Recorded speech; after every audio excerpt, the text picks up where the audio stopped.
she gave this picture of this pig snout with a big belly like this.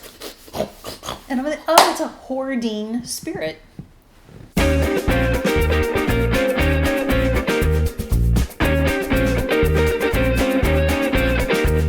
Welcome, guys, to Conversations with Fabulous People. On the show today, we have Dawna DeSilva, a fabulous woman, world changer. Dawna's been a pretty big player in the Bethel world for years now, like pretty OG, right? Like your status is pretty like, I've been around for a long time? A long time. We won't say how long. Oh, right, that doesn't matter. Dawna actually helped start and run and oversees the Transformation Center at Bethel, which is the inner healing ministry at Bethel, which has a global reach, right? And right. You the Sozo ministry itself is actually the name of the global ministry. Okay. Transformation Center is the one here at Bethel. Right. Got it. And you're over both. Yes. And Teresa Leapster and I run the Sozo ministry from around the world. Okay. And we're in about 80% of the countries in the world. What? We might be in one location in that country, but we're there. Wow. We're in the underground church quite a bit. And so obviously you can't tell about that, but we're there. Nice. That's awesome. So Dawna DeSilva is actually very well known for her teaching on shifting atmospheres, right? I would say that's one of your more like it's a good your song. broadest message that people are like associating you with, right? Mm-hmm. And so obviously I teach discerning spirits as well, and so we have some things to talk about, Yeah. right? Some notes to compare and things to ask about. And I was just chatting with Dawna before we even started filming about some experiences I'm having. It's a fascinating conversation. So I don't know what we're going to talk about. I've told her before this.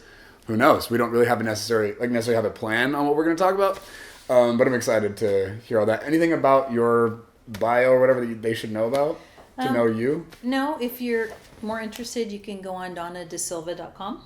Yeah. And check it out. Sozo Ministry, BethelSozo.com. Great. We'll put a link below this as well, so you guys can my just name's click spelled weird, so. Right. Nice. Yeah, and your husband Steve also has his ministry as well, Yes. Prosperous Soul, right? Soul, yeah, and really Steve going and after. Mm-hmm. We can put his link down there too. That'd be great Yeah. because he's been getting a lot of notoriety in foreign places where they're just like, we don't understand money like this, and so Nice. It's been fun to see. Can you give Steve a plug, like a 30-second, like here's what he does? Oh my gosh, my husband is amazing. Yeah, he is. He's amazing. He's 1 year older than I am. Oh, okay. And he was at Bethel for 22, 23 years before he retired from Bethel. And he was the CFO at Bethel Church. And he runs around the world and trains people on money. But it's more about the heart. And so he talks about anything that has authority or has, I forget the word, I'm so sorry, honey. But it carries a weight. And we mishandle money because we mishandle what's in our heart. And he'll we for years were teaching people how to budget, but we have found out that skills will never overcome belief. Totally. You can do it for a while, but your belief will kick in and win in the end. And win in the end. Totally. So you will self-sabotage. So he kind of does like Sozo for like finances. Financial Is that Sozo, true? he does. Yeah. Yeah. And he pretty does. gifted in that. Very gifted in that. I read his book Prosperous Soul. Yeah. I think right after second year, and it blew my mind. I mean, not just like, whoa, this stuff's amazing, but like it was doing stuff to me, and I was like, this is profound. I was shocked that it had taken me so long to discover his material. It's so good. So we'll put a link down there too for Steve as well. So you guys. And actually, I preach a lot of his messages. Okay. Really? Which has become a joke, where he goes and gets secrets from the Lord, and then I preach them. Nice. Yeah. It's gotten so bad that he won't tell me what God tells him until after he preaches it first. Wow. Yeah. That's hilarious. But shifting atmospheres is mine. Right. So we can talk about that. Brilliant. Well, let's start there, shall we? Yeah. Why don't you, just for people who maybe don't know who you are, don't know what you're talking about, give them like a brief little like punch. What is your message on shifting atmospheres? Yeah. Well, one of the aspects that I find is that we are body, soul, and spirit. And a lot of people don't pay attention to the spirit realm. Some people pay attention all to the spirit realm and not to the body. And so we're like running around wearing ourselves out because the body, it's just supposed to, we'll get a new one when we get to heaven. So we don't, but it's got to house you and it's got to make it to the end with you until you die. And it's like, okay. But so there's the soul realm, which is the wounds and the lies you believe and the truths you believe. But a lot of us don't understand the spiritual realm. And so we can actually be tripped up in a lot of ways. So we can be tripped up by not taking care of your body. You can be tripped up by not taking care of your soul. And you can be tripped up by, number one, not understanding that the spiritual realm is real and it is talking to us. And obviously Ephesians 6:12, which is probably something you use a lot, is we fight not against flesh and blood, but powers, principalities, authorities, dominions, spiritual forces of wickedness in the heavenly realm, which makes you feel like, oh my gosh. But Ephesians 1 tells us that Christ is seated where? In the heavenlies, above the powers, principalities, authorities, and dominions. And then Ephesians 2 tells us that we are seated with Christ there. So as long as we keep ourselves seated with him there, actually we're above the very scary spiritual forces. And I think that for us is just knowing that it's out there helps us be pulled back up here. Totally. Yeah. When you're either teaching or speaking or whatever, even just like talking to people, what do you find like is the thing that people tend to come to you with, like, this isn't working, and you're like, I see this all over, like in every country people seem to keep having this issue or whatever? Is there like a pattern you've noticed of people generally like coming to you for the same stuff, or is it different all the time? Like in this atmosphere? Yeah, sure, in the atmospheric conversation or just spirituality in general. I would say what I tend to get is more regional. Like you're in a region and we're sozoing maybe at the same time, and everyone in the sozo in that region will have a core issue that's the same. Interesting. So it's like, well, no kidding, because it's in the atmosphere. It's actually broadcasting you. And some of the funny stories that we talk about is when we go places, I pick up the first night, I'll have a dream, and it'll be what's going on in the atmosphere. And one time it was pornography. It was like, I woke myself up, and I'm just like, I gotta go buy a girl a magazine. And I'm like, what the heck?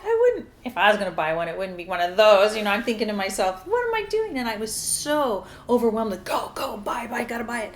And I'm hearing myself say, well, no one's gonna know because you're in a foreign country. I'm like, are you kidding me? I don't have these conversations. And then I'm like, I see you, pornography, I'm not partnering with you. And, I had to actually fight that down. It was crazy, because usually I can just say, I'm not partnering with you. So I went to the church the next day and I said, hey, your men's group have a problem with pornography? And they're like, oh, yeah. I'm like, well, no kidding, because it's broadcasting out here. It's almost like an addiction. And he's like, yeah, that's what's going on in our area. Interesting. So, I think sometimes, I remember a long time ago, this one young man came to see me, young boy. He was about 13. He was with his dad. And he'd been struggling with pornography. And his dad had struggled with pornography when they were younger as well. And I just felt this compassion for him. And I said, sweetie, do you feel like this is bigger than you? And he's like, yeah. And I said, it is. And I'm thinking to myself, shut up. Like that voice that's telling you shut up while you're talking. I don't know if you ever have that. I'm a verbal processor. So I'm thinking shut up, and I don't want to scare him. And I thought, no, sweetie, this is because your dad didn't win this battle at your age.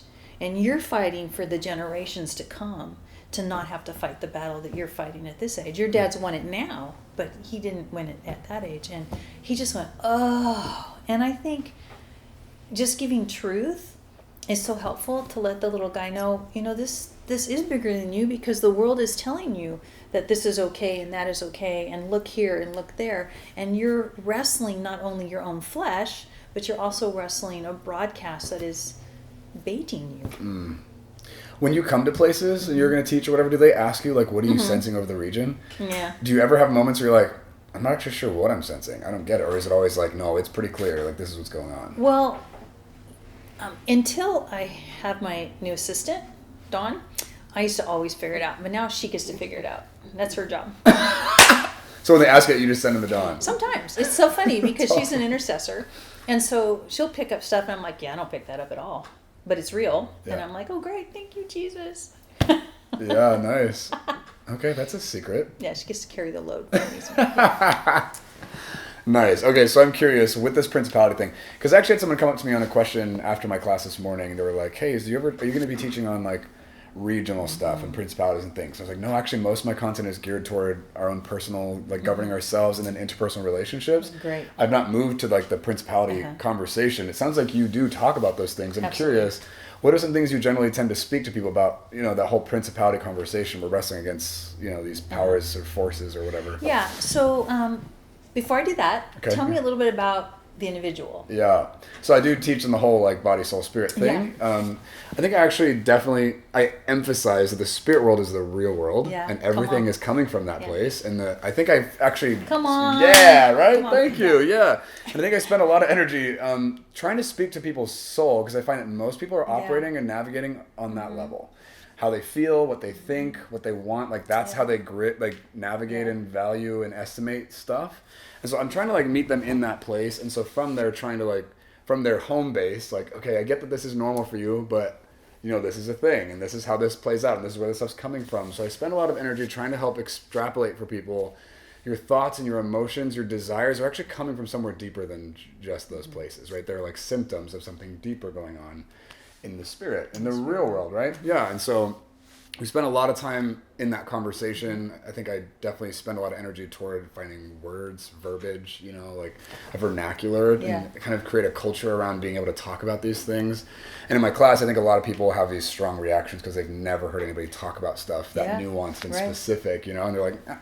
And I think stuff comes up, you know, and there's like deliverance even happening without me. I'm like not even part of that. It's just coming up as a response to, you know, confrontation or maybe accountability in areas that they've always just felt was covered or hidden or untouched or whatever. It's like, dang it, you see that. Right. Oh, when people can know this stuff? Totally. Yeah. So I think I spent a lot of energy trying to help people reconcile with their own soul. Like, there's more going on here, and you can actually like be successful here, and you can navigate this and have like a competency and a skill set and like experience regular breakthrough and success in that space. I think that's probably a general, Okay, so I would say, if I were to tag onto that to the regional, I'll start there first. Great.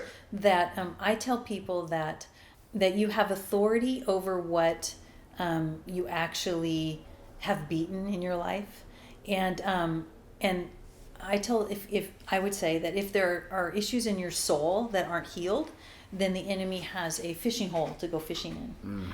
And so if I'm out in a region, and let's just pick on pornography, perversion, and I struggle internally with perversion, then I'm not going to actually readily identify that it's the atmosphere out here and not in here. Totally. And so I will spend all my time fighting here and shame and condemnation and, oh my gosh, what's wrong with me, rather than just say, hey, that broadcast needs to just turn off. And so I would say at the same time, exactly what you're saying, I would say I would encourage people to get healed in here so that the enemy can't go fishing. Because when you walk into a region that is different than yours, you pick it up so much easier than your own. Right. Because it's different. It's like, what is going on here? Woo! Different world. But if you have inside of you a place for the enemy to hook, you're actually not going to engage spirit to spirit. You're going to engage in your soul realm, and you're not going to win. Right. Totally. Fascinating. It's going to be a bad trip. Totally. Interesting. Oh my gosh, I have all these questions going to my mind right now. I'm curious. When I travel and speak, people are always asking me like, "What are you discerning over the region?" I don't love having those conversations. I typically avoid it. I'm like, I don't really want to answer that or whatever, and I get to be that guy. It's kind of awkward. But I find that often the people, like, their motive doesn't tend to be like, I want to understand. I would like to know more. They're more like, tell us what's wrong with our area. Validate my concern and my fear. I'm like, I don't really want to go there. What is your response to that whole thing? Well, sometimes if I feel that, I'll say, well, what do you think is in the atmosphere? And sometimes people are like trying to make sure you're legit. You know, do you really know what you're talking about? And so it's kind of like, prove it to me. And so sometimes I'll answer that. I find that I'll tell them, well, I had a dream. Does this mean anything to you? And they'll be like, oh yeah, you nailed our region. And that's different than just calling it out. Does that make sense? Totally. And so there's different ways to deflect that as well. But so have dreams. I'm just kidding. Yeah. I should pay attention more to that. Yeah. You should pay attention to that, especially if you're first night there. Yeah. Because you'll be like, oh, what just happened? Yeah. I another one. I was in the UK, and I went to bed that night, and all night long I had nightmares, and I kept waking myself up just before being raped in my nightmares. Wow. And I was like, and I'd go back to sleep, and And the next morning I get up early because I didn't really sleep well, and I go knock on my son's door, and I knock, and Timmy wakes up, and he's like this. I said, you've got jet lag, and we don't believe in jet lag, but okay. And he's like, no, Mom, it's not that. He said, all night long I dreamt of rescuing women from being raped. Wow. Yeah, well, we found out that's in the atmosphere. Interesting. Sexual violence is part of what was going on in the region. Wow. Interesting. Yeah. Do people look to you for answers on how to take these principalities down? I would hope so. Yeah. I mean, I hope they don't just want to know it's there. I find that the balance in teaching this kind of stuff, I'm sure you find, is not to scare people. Because when we start looking at powers and principalities and authorities, and when you focus too much on the demonic, you actually infuse an atmosphere where the demonic engages. And we have to remember that a third of the demons, right, a third of the angels fell, called demons, and 2/3 are angels. So we have the angelic realm to help us as well. But I find one of the biggest issues when I teach this stuff is say, okay, guys, we're not going over here to scare realm. We're going into this as information. And if we can look at it as information, we can keep it from scaring us. So that's kind of what I have to try and balance when we're dealing, especially with regions. Because they're like, oh my gosh. Totally. Interesting. I want to ask you about, when did this start becoming something you decided you wanted to teach on and like help people with? Can you tell us a bit about that journey? Yeah, probably maybe even 8 or 9 years ago is when I did the original teaching. And it came about actually probably from what you teach about, because it was in Sozos where I was realizing that I was picking up what people were sensing and feeling and giving off. And people might call it words of knowledge, except, yeah, it's a word of knowledge, but it's actually you're discerning the atmosphere. You're discerning what they're giving. And I would have someone come in and they're like, yeah, we're fine, I'm great. I'm like, yeah, you want to deal with that disappointment? And they're like, how did you find that? And I'm like, dude, you are dripping with it. I mean, it's like, and I would have dreams the night before, and I'd wake up and it took me a long time to realize, but sometimes you would wake up with a dream that was not fun, and I would be like bummed. It would hurt sometimes you have dreams that are so real, but they're not, and it bothers you. Yeah. So I would have one of those. And then I would get in on the Sozo that night, Friday night, and it's their issue. And so I thought, if I'm dealing with this, I bet other people are dealing with this. And that's what got me to start figuring out a way to talk about it. Do you ever talk about the gift of discernment in all this? No. I'll leave that to you. Really? Why do you do that? Or why not? I don't talk about it. I just talk about... You don't want to? I'll say this. Personally, years ago, the Lord told me, so many times in healing rooms, you can go in and it says, if you're dealing with a back problem, it's this issue. If you're dealing with this, we know pretty much that bitterness is a root for rheumatoid arthritis. I'm not saying people who have that I'm just saying there's a correlation. There's correlations. There can be correlations. Right. Okay. And so years ago, the Lord told me I couldn't do that. He says, I don't want you linking demonic spirits with outcomes. And I thought, that's interesting. He said, because I want you to train people to do deliverance, sozo, but I want them relying on me. And so I'm actually not yet allowed to say, oh, that is fear, and that's fear because of this. So I'm like, you have to go a different approach. Get to do it. You have to go like a different approach if you're addressing it. Why do you think that is? Do you have an idea? No. Yes. Okay. No, I just think that with the Sozo ministry, which is you're dealing with hurting hearts and people, and so I don't think we're supposed to go in knowing it all. I think we're supposed to go in expecting the Holy Spirit to reveal to us what it is. And I find so many times that if I think, oh, I know what it is, I will even miss what it could be. Totally.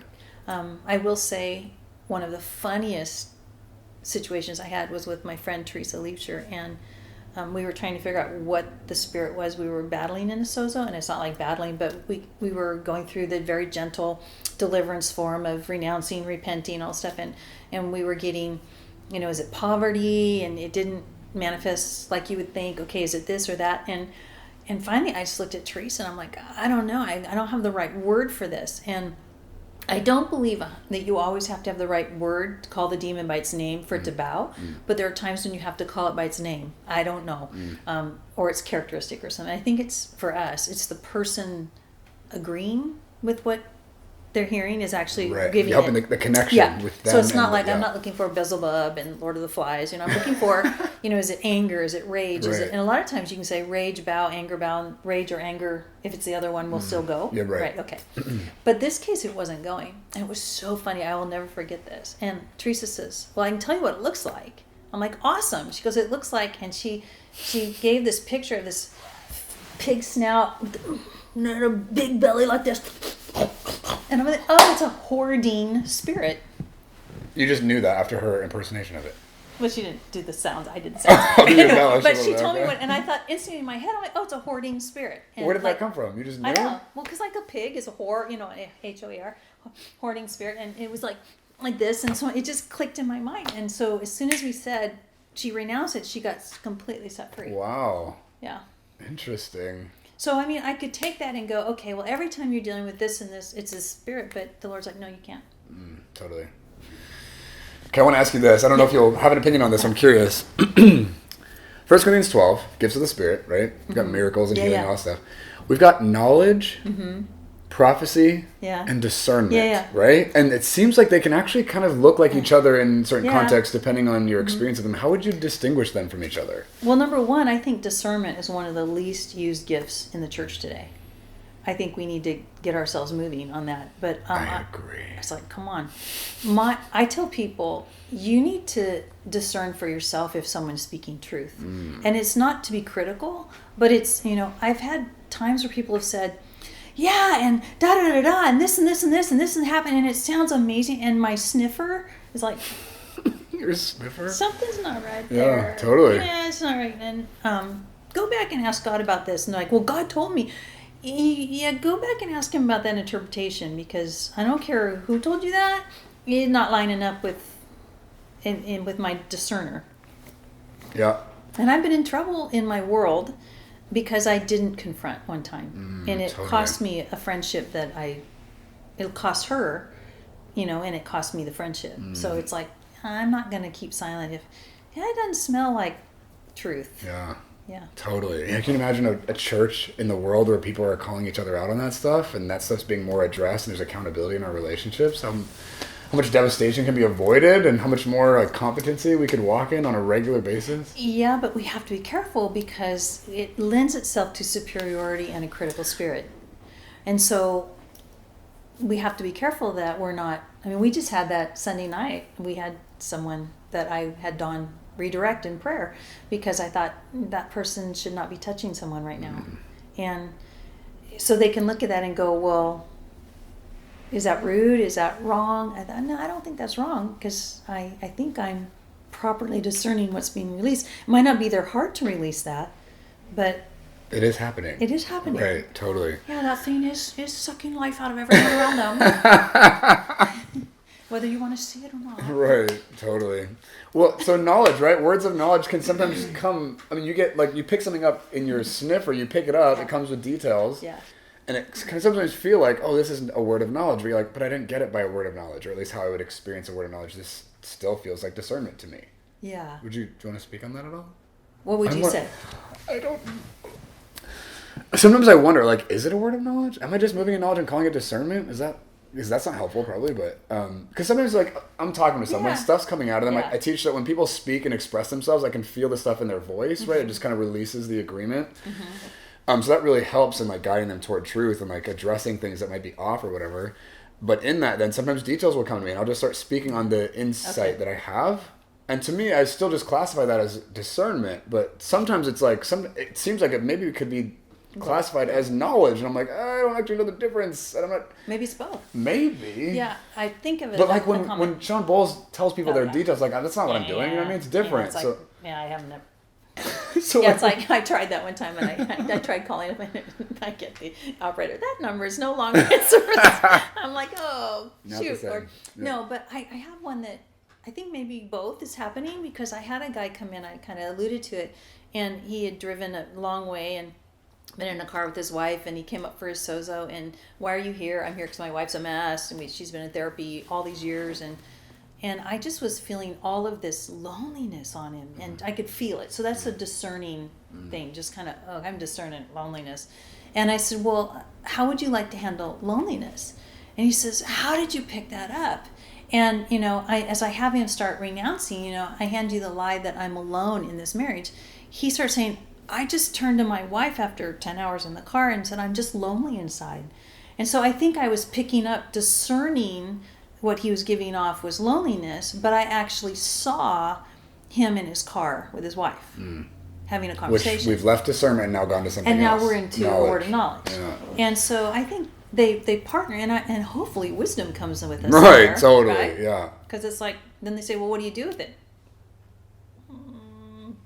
let's grab wisdom. Let's right. Yeah. So I think they just and I hope that people that get words of knowledge can use some discernment. Right. Because it's not always appropriate to say the words of knowledge you get, and some of the discernment of that is not a discerning of spirit, but it would be a discernment of whether to release it or not. Right. Totally.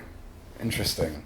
So when Paul talks about we're not all gifted in the same way and we need each other and whatever, but we're also talking about moving in all these different gifts. Should we be moving in all of them? Is there like do you have an opinion on like what you think? Because sometimes I'm like, should people have all the gifts of the Spirit? Like, should I expect them to grow into the fullness of all of this? Or like, is what Paul said about us not all having everything, is that actually our portion and we're actually not going to step into the fullness of other giftings? Do you have any commentary on that?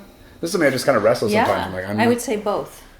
I would think that, we're to be ready in and out of season. And if someone is standing on the prayer line and has an issue with cancer and I'm really good with inner healing, then I better step up and draw on Holy Spirit who can actually heal cancer. So, it's like, who do they need you to be in the moment? I think that it's our responsibility to do that. But I'm going to gravitate to what I'm good at, which the Lord actually called me on one time. He said, you're really good at this, and I need you to start here. And I'm like, yeah, but this, I don't see all the results I want. He says, that's why I need you to do that. And so I'm like, yeah, but other people are really good with this. And he says, yeah, but that's not the point. So I do think we should be willing and we should step out and be what people need, knowing that we're not going to maybe be as strong in that as other places. Yeah. Interesting. I love it. So the feeling thing, kind of messy. Yeah. Right? Yeah. Was this going on in your life before you knew it was happening? Or did it come later after the understanding? Or the feeling thing where you're picking up stuff? But way before. Like, some people ask me, how did you get such good at discernment? I'm like, hindsight. And they're like, no, you must have practiced. No, seriously, hindsight. Because it took me years to realize those dreams that I was having. Because we used to do sozo just on Friday nights. This is 20 years ago. And and so we were all volunteer team, and we had a Friday night, and we would just, it was when we had just the pastoral administration building, basically, and we would fill up their offices with all the people. And every Friday I would have a dream, or I'd have a feeling, I'd have something, and it might ruin my entire day of being bummed or being lethargic until I get, look at that, this guy's lethargic. Oh, look at that, this guy's bummed out. And it took me years to realize, oh, wait a minute, this is not me. So I'm actually picking it up ahead of time. Now, is that a word of knowledge? Possibly a word of knowledge, but it's also a discernment of what it is you're picking up as a word of knowledge. So it's not just a dream, which is the word of knowledge, but it's the interpretation of, what do I feel when that dream comes? How does it make me respond? Oh, now we're talking about how to discern it. Yeah, I want to throw in that. This is something that I think, just based on experience, I'd love to know your thoughts on this. I actually differentiate discernment from feeling, right? Being a feeler or whatever. I'm like, in my mind, the feeler thing is your spiritual senses operating, and discernment actually comes with clarity. You actually know the difference between what this is and what it's not and what it's doing or whatever. To me, discernment comes with insight. It comes with structure, and it has things you can build on, and it guides you with where it's supposed to go or whatever. That's probably why I don't teach on discernment. What do you mean? You don't want to hear your thoughts on this? No, I think you're right. Okay. Yeah, so I'm actually teaching people how to pick up the broadcasts, right?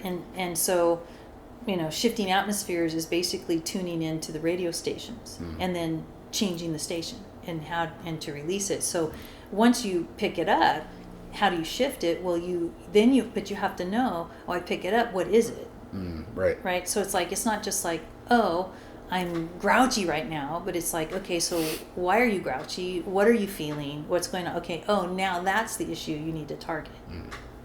Yeah, totally. Do you find people I find even just on social media, when people are messaging me, or students that I work with and stuff, I find people are asking me a lot of questions with their mind, and I'm trying to give them a spiritual answer, and I have to somehow find a middle ground to help them grab it, because they're coming at it with a cerebral approach, which isn't wrong or bad, but I definitely am like, you need to bring more than just your brain to this conversation. We need to tap into some other aspects of what you are as a spiritual being, Do you run into like? Oh yeah.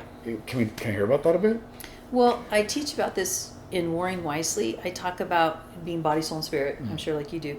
But I talk about, sometimes we are losing the battle because we're wearing our mind out because we're using the tools that God's given us in taking thoughts captive, which you always will have to do, no matter if it's spiritual realm or not. Totally. But you're not engaging your spirit. And actually, I don't think your mind has authority to cast out a demon. I think your spirit has to engage in the spirit realm. And so a lot of times I've had people ask their mind to forgive them for making it do all the work, and it's like they go, ugh. And then we say, okay, we need your spirit like to wake up, or I don't know what the wording you want to use right. that makes you grow or whatever, because your spirit man's got to get up and start doing some battle.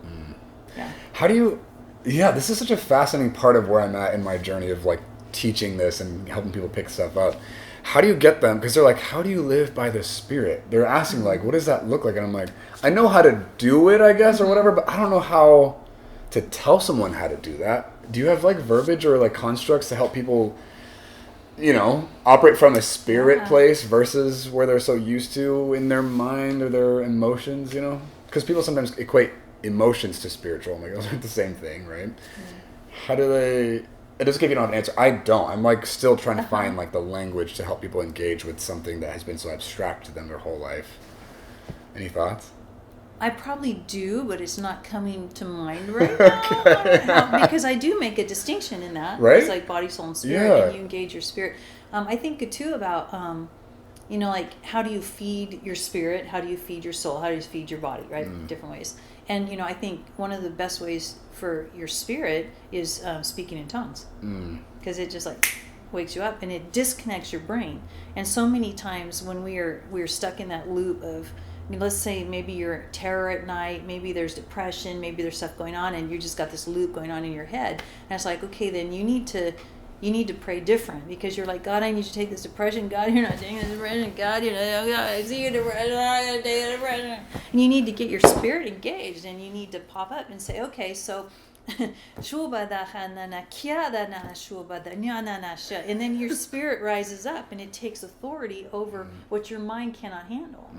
And I think a lot of mental illness will bow when we get our spirits engaged, because our mind is overworked. Wow. Have you found things that are helpful for people when they, feelers will come up to you and be like, what do you do when you're totally overwhelmed, you don't know what's happening to you, you just kind of feel like you're upside down and you don't know where up is anymore? How do you get out of that? What are some tools that are helpful to get back in your right mind versus just being a victim to everything you're picking up? Well, for me, one of the greatest teachings for me to impart is the whole shifting atmospheres, because it's like, oh, that's not me. Every time I teach, I get a handful of people that come up and say, you just explained my life. I thought I was crazy. And they're like, oh, it's not me, so I'm not being tossed to and fro, because I'm actually discerning.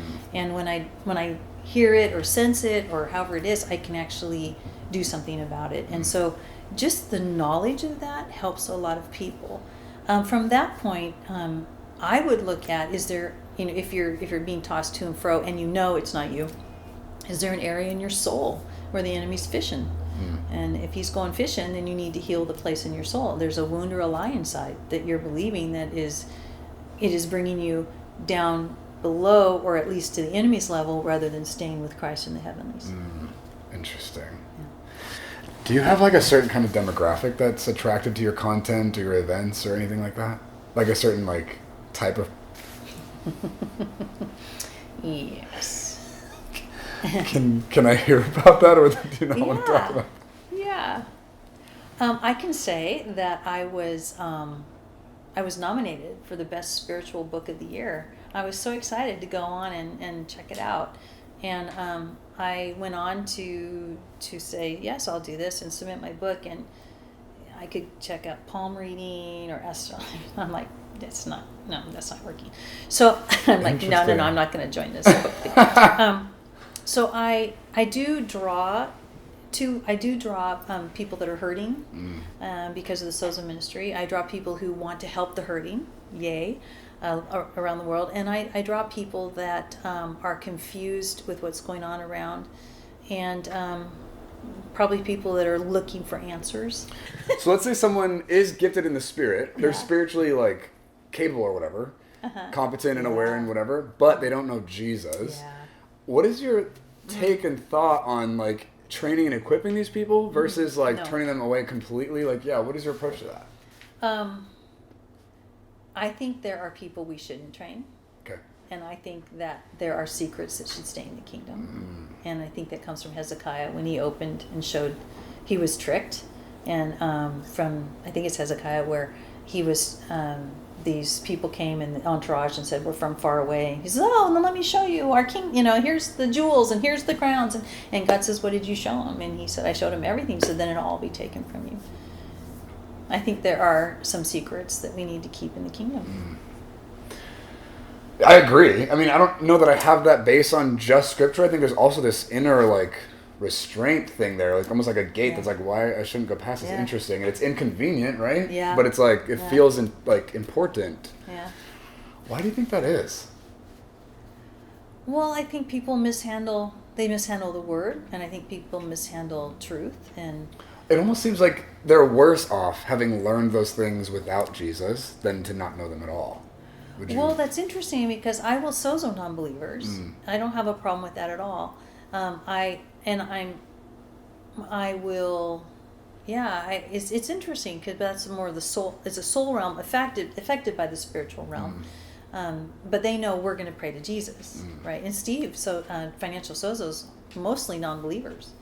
And so he just like, okay, but I'm going to pray to Father God. And if that's okay, then sign up. And because that's our power tool. I mean, it's Jesus. I mean, and my husband will say, I'm teaching you a tool which is attached to the power source of Jesus. I don't know how it's going to work with your weird power source. Totally. And sometimes I think that people take it and twist it. And well, the world has forgiveness therapy. Right. Why? Because it works. Right. Totally. But it's using the nature not of the based on Lord Jesus. just Yeah, without him. right. Yeah. Yeah. So I'm having an ebook release actually tomorrow, and I put a 2 giant paragraph disclaimer in this ebook at the beginning saying, hey, if you don't know Jesus, what I'm about to talk about, probably not helpful. Yeah, I mean, you might not get it, but even if you did understand what I was saying, it's not going to be as effective for you without him, right? And so I'm kind of explaining, like, you need him in this. We can't stop unbelievers from getting access to our tools, right? Do you feel like maybe we shouldn't put certain things in the books that people could get access to? Or? I don't know. That Steve and I both were teaching at a non-Christian conference one time, and I was actually teaching in his section, but I was teaching Shifting Atmospheres, and I felt a check to stop and not give more information. And then I had that whole Hezekiah moment. And Steve came off the stage a little bit later and said, I just was talking, and I could feel he just stopped. And he said, I felt like I was supposed to pull back. And I said, I did too. And I really feel it just comes to knowing what we are to share and what we're not to share. But I will say this, which just cracks me up, is I have an acquaintance from years ago. We haven't seen each other in years, but she was trained to be a witch. She was totally trained to be a witch. And when I met her, she was a Christian. And she said when she was a little girl, they would tell her to stand inside the pentagram, and call upon, do all this weird stuff that they would do. She goes, but if it gets out of hand, call on the name of Jesus and he will save you. Interesting. And I thought, well then, why in the heck are you playing with the rest of these why things? not just go to the real deal? Go to the boss. Right. Hello. Yeah. So, I know, but Interesting. and so that's what actually brought her to Christianity. Is as she got older, she thought, well, what in the heck am I doing with the little guys? I want the boss. I want the guy that actually can help me from the things I'm calling up. Right. If you're advising, let's say, young people who are starting to get more into the spiritual realm, discernment, principalities, that conversation, is there any kind of word of caution or advice you're like, hey, here's some stuff for the road when you go? Be mindful about these things as you're going. Not for suspicion or fear or paranoia or any of that stuff, but just, wisdom for the road. Any thoughts for them on that? Well, at the risk of selling product, I would say pick up the Shifting Atmospheres book. That means you believe in your stuff. That's I do. great. Yeah. I believe in my stuff. Pick it up because it actually talks not only about the original teaching, but it talks about your authority, and it talks about what's going on around you and how to handle regionals and in yourself, Shift Atmosphere in yourself. And I'm sure you have product that you could push them towards that. So that, I would say, get information would be good. I'm kind of insular in my world because I travel so much that I don't really know what everyone else is teaching around me. So there's probably amazing stuff out there that I don't know to tell people to Right. get. Totally. Why do you think that is? Because I think I'm in the same boat sometimes. I'm like, yeah, there are books on this that I probably should have read by now, especially given my field. Why have I not read them? You know what I mean? Any thoughts on that? Well, I think for me, it's because the Lord's wanting me to grow. And when I'm at a place where I can't, then he brings information my way, and then I'll go look at it.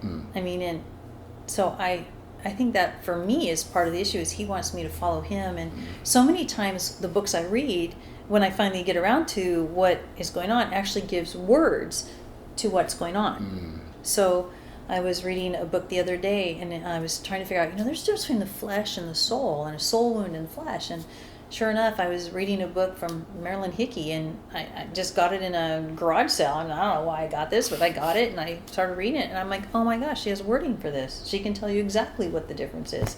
So now I have wording for what I didn't have wording for before. So I feel like God uses it for me more as confirmation that this is really truth. I totally agree. It's fascinating. It's so interesting. And it almost does feel like worthwhile to protect your own journey of learning and discovering and owning and moving and stuff, and not going ahead of yourself and getting information before you're ready to move in those things. And that confirmation down the road is actually more helpful and constructive than being told something from someone else's authority without having gone there with the Lord yet. Thoughts?